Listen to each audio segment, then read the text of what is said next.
Hey baddies, welcome back to my channel. If you want to see how I got this blue purple persuasion look going on, stay tuned.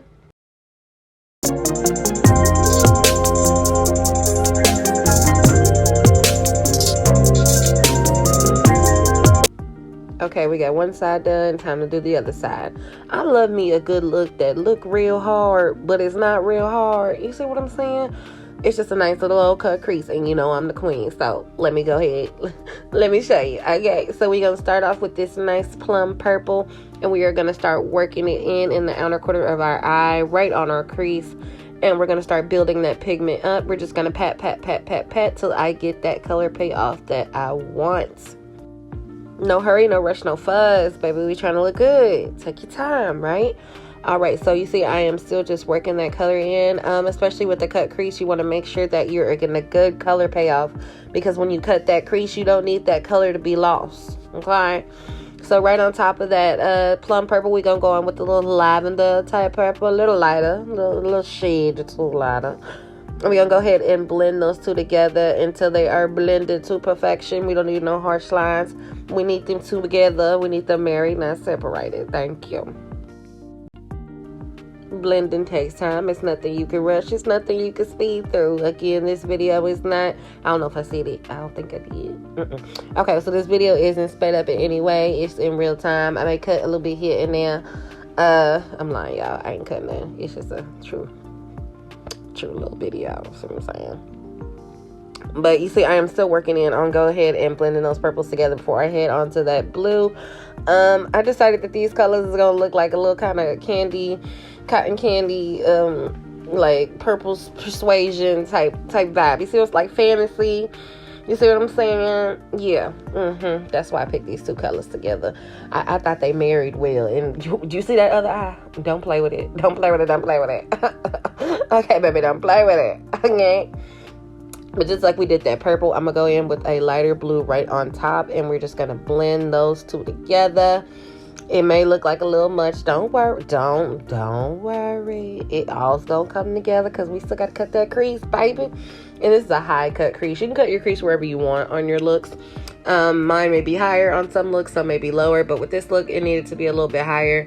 So all these ombre effects and all these different color schemes we got going on is not going to get lost. You need plenty of room to show your magic. You see what I'm saying? Yeah, period, boo. Period. Then we're going to go back in with that purple, and we are going to make sure it is on brand and blending with that blue. Okay. We're going to make sure it's blending with that blue before we go ahead and move on. I make a line right down the center of my eyelid while I am cutting my crease. This is a new little technique that I started doing. I don't know where I picked it up at, but it works, okay? And then from there, I just take the product that I put in the center, and I go ahead and start drawing my circle. I'm doing it this way. It gives me plenty of product without too much product, and it allows me to have control and take my time actually building up where I want that cut crease to be. So, you know, mapping out the actual shape of my cut crease without having to keep picking up the, you know, the actual product and keep putting some more on and back and forth. Who could guess what I was listening to? Girl, be jamming while we be making, okay? We be jamming while we creating, yes. All right, so I'm going to go ahead and still make sure that I am getting everything round and straight. You also want to look at your other eye and making sure you're coming up and round the same, you know, the same way that you did on your other eye. You want them to match. You need them to be identical twins, not fraternal. You see what I'm saying? Because if they fraternal, you can tell, and that's just not cute, okay? But also you want to make sure that that base that you're going ahead and setting is even and clear and not splotchy, because like I always say, if your base is splotchy, your shadow is going to be splotchy. So just take your time and go ahead and get an even flat base, you know, so you can go ahead and be cute. Ain't nothing to it but to do it, baby. That's it. Do it. I see so many people like, oh, I'm so afraid to do those colors together. Oh, I was so afraid to do this look. Oh, I was so afraid to do this. Oh, I was so afraid to do that. It's makeup, baby. If you don't like the way it looks, just wipe it off. That's the worst that can happen. Wipe it off. Okay? But taking some risk on some different type of makeup and different colors will also help you, one, branch out your looks a little bit, so you're not doing, you know, that same makeup look every day. But also, you may find your little signature. You may find out that you like a red brow. You may find out that that's your thing. You may find out that cut creases make your eyes look a little bigger. You see what I'm saying? You got to take risk in this makeup thing, y'all. And again, like I said, the worst thing that can happen is you wipe it off. That is not that bad. That is not that bad, okay?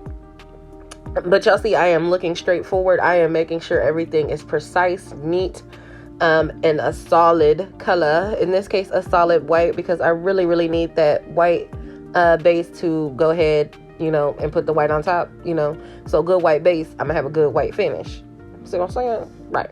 So we're gonna go in with this white shadow, and we're just gonna focus right in the middle, because y'all see we're gonna have like an ombre effect on each side for the two different colors. So right in the center, I need this to be white, baby. I need it to be Coquiana white. Y'all know I got problems. But I'm just going to go ahead and make sure that we are staying in the lines that we created.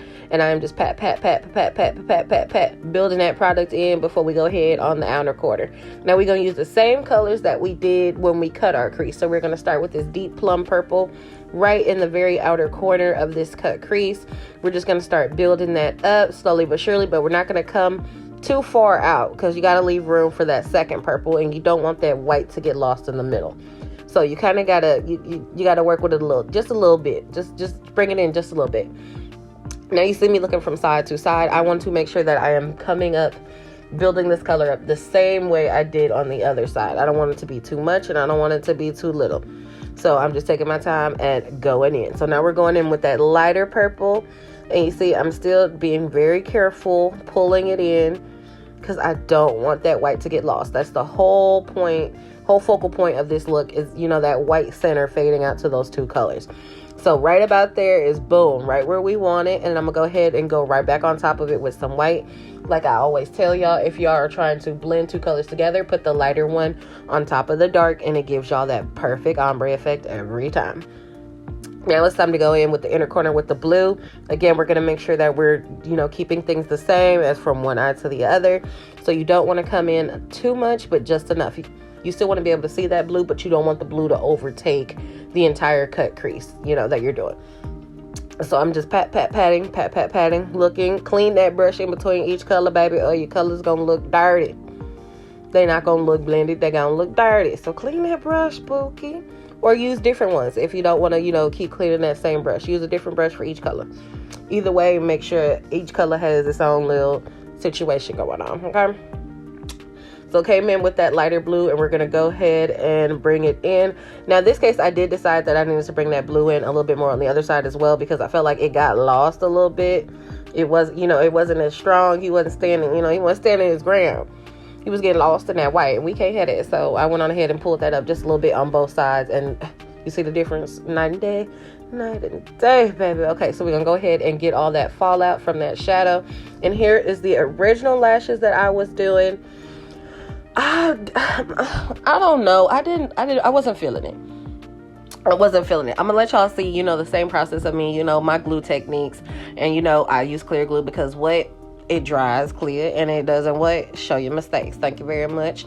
But I went on ahead and put these lashes on. Now they were giving. It was giving. Don't get me wrong, but it was only giving close up. Does that make sense? Otherwise, that all those little rhinestones and those charms on those lashes, when you looked far away as a distance, like y'all see my other eye looking far away, it just looks as if I have something on my lashes, like I have hair or so, or I don't. Sing it, girl. Sing. Ooh, right back to it. It looked like I had something on my lashes from a distance, so I didn't really like that. But y'all see close up, you see it's giving, right? Yeah, it's giving. It just wasn't giving as good enough as it could, and we do things the best around here, baby. You see close up, it's popping, right? It's popping. But when I back up, you see that? Me not like it. Me not like it at all. But anywho, for now, we're going to go ahead and move on and go to the lips. Always clean your lips off and then set them first, so you know your products have something to adhere to. Same thing, you know, with everything else. Going in with the #1 lip pencil in the world, my NYX Matte and Vintage. Y'all, I live for this brown. This brown, it does it for me. It does it for me. It does, you know, what I need to do. Take your time outlining your lips. If you want to overline your lips, that's your business. Do you, bookie? But me, I am just going to go ahead and try to follow the shape of my lips. If you have problems, like drawing the outline of your lips, get close to that mirror, baby. Take that pencil and just take your time, little bit by little bit, curve by curve, baby, and you'll get it. Practice makes perfect. I keep telling y'all that. Y'all don't be listening to me. But anywho, make sure everything is good and lines, and then we're gonna come in here with the lipstick. Y'all know I love me a good dark to light nude ombre combo. I did go with a little pink kind of a lipstick with a little kind of pink hint to it. I didn't know how that was gonna work, but baby, it ended up working perfect. Look at oh, make sure you rub them together. Oh yes, child. This fire. I didn't want to go too crazy on the lips because, again, my eyes have enough going on. I didn't want to overtake from those eyes, so everything else is kind of natural and kind of calm, because you don't want to do too much, because then it'll make your look cheap when you do too much at the same time. So I'm gonna go ahead and clear my lips up. We're gonna clear them up, clean my lips up with this concealer and this brush, and Kissy Fresh, baby. And boom, baby. Y'all see, I wasn't feeling the lashes. I told you.